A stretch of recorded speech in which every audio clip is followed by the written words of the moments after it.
In this video, I'm going to be breaking down how we lit this morning scene taken from a recruitment brand film that we produced. This recruitment brand film followed 4 women in various security roles, and the idea was that we would follow them from their morning routine into work. So in this particular scene, the actor was simply tying her shoelaces, grabbing a coat and keys, and heading out the door to work. So with saying that, what I wanted to do was create a very natural, atmospheric, sunrise, early morning scene and feel. So here's how we built the look. To achieve this, we did it in 3 key stages. The first one being a key light. When we think of a key light, obviously our minds go to an interview setup, and obviously this is a narrative piece, no interviews involved whatsoever.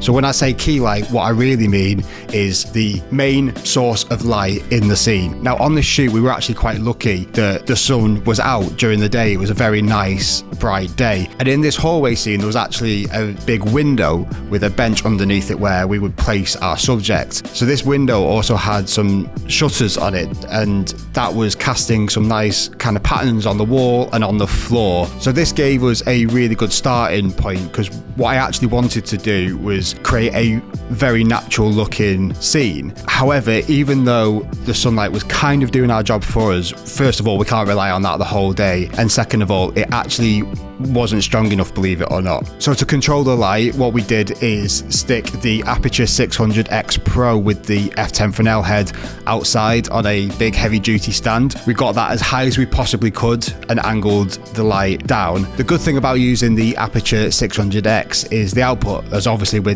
competing with direct sunlight. It meant that the light shone through the blinds, casting some really nice natural shadows and streaks of light on the subject's face and shirt, as well as casting some like really nice shafts of light on the wooden floor, which obviously went a long way to giving us that contemplative, like early morning look and feel that I was after.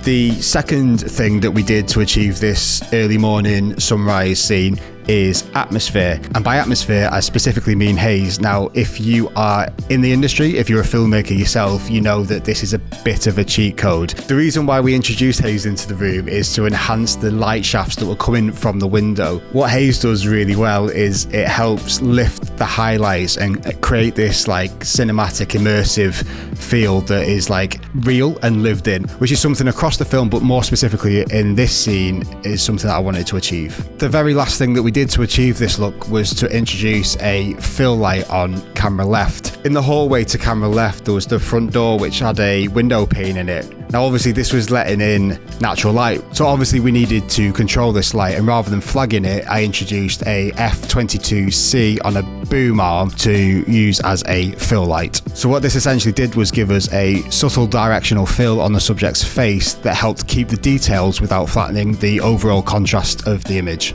So that's it. That's a relatively simple setup to create this very natural looking sunrise scene. The beauty with lighting is that you can take away things, you can add things to your heart's content. What I like to do when I approach stuff like this is simplify it as much as possible to create a very natural looking image. Can we cut? Yeah. And never do this again?